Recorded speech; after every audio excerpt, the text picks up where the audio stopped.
क्या महाविकास अघाड़ी में पड़ेगी फूट? तो क्या कांग्रेस से नाता तोड़ सकते हैं उद्धव ठाकरे? क्या आगामी निकाय चुनाव अकेले लड़ेगी शिवसेना यूबीटी? क्या महाराष्ट्र में अकेले पड़ जाएगी कांग्रेस?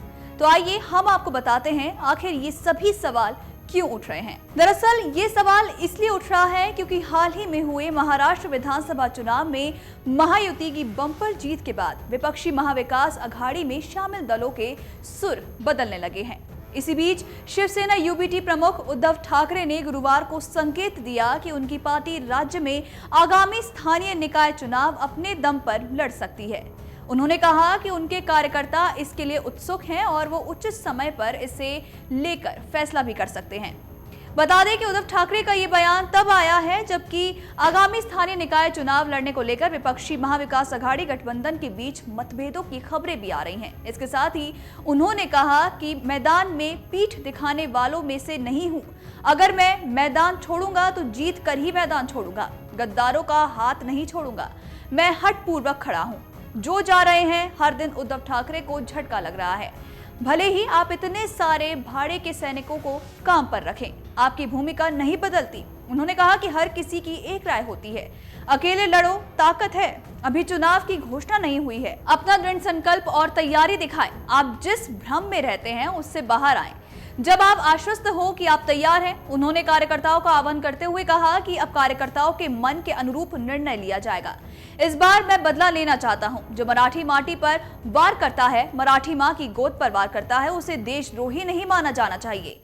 जैसा कि आप कसम खाते हैं, समय आने पर आप अकेले नहीं लड़ेंगे। वे शिवसेना के संस्थापक बाल ठाकरे की 99वीं जयंती पर पार्टी कार्यकर्ताओं को संबोधित कर रहे थे। पूर्व मुख्यमंत्री उद्धव ने इस मौके पर कहा कि वो सभी नगर निगमों में पार्टी कार्यकर्ताओं से बात कर रहे हैं और वो चाहते हैं कि पार्टी आगामी स्थानीय निकाय चुनाव स्वतंत्र रूप से लड़े। उन्होंने वहां मौजूद लोगों से पूछा कि क्या आप गद्दारों की उनकी जगह देखने के लिए तैयार हैं? चुनाव की घोषणा अभी बाकी है। मुझे अपनी तैयारी देखने दीजिए और मैं आपकी इच्छा के अनुसार निर्णय लूंगा। मैं उचित समय पर निर्णय लूंगा। बता दें कि उद्धव ठाकरे का ये बयान पार्टी नेता संजय राउत के उस ऐलान के बाद आया है जिसमें राउत ने कहा था कि उनकी पार्टी स्थानीय निकाय चुनाव अकेले लड़ेगी।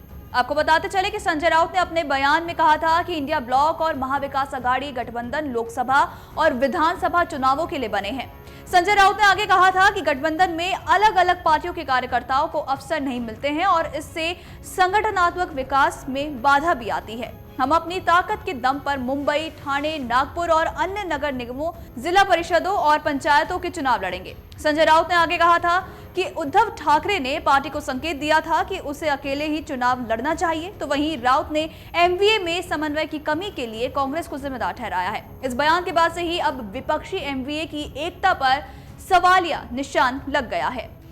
तो वहीं उद्धव ठाकरे ने बीते साल हुए विधानसभा चुनावों में हार पर महाविकास अघाड़ी की आलोचना करने के लिए केंद्रीय गृह मंत्री अमित शाह पर भी निशाना साधा। उन्होंने कहा कि किसी को भी उनकी पार्टी के साथ खिलवाड़ करने की कोशिश नहीं करनी चाहिए। ठाकरे ने कहा कि हमारे साथ खिलवाड़ करने की कोशिश मत करो। उन्होंने कहा कि अगर बीजेपी हिंदुत्व की आड़ में महाराष्ट्र को धोखा देगी तो उनकी पार्टी इसे बर्दाश्त नहीं करेगी।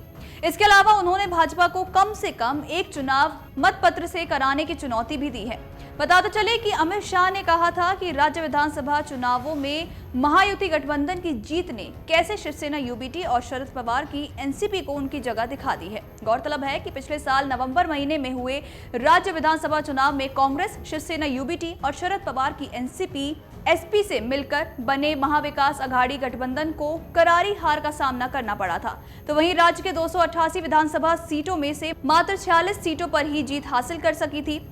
इसमें उद्धव ठाकरे की शिवसेना यूबीटी ने 20, कांग्रेस ने 16 और शरद पवार की एनसीपी एसपी को सिर्फ 10 ही विधानसभा सीटों पर जीत मिली थी। अमर उजाला जीवांजलि के सारथी की मदद लें और महाकुंभ में स्नान जरूर करें।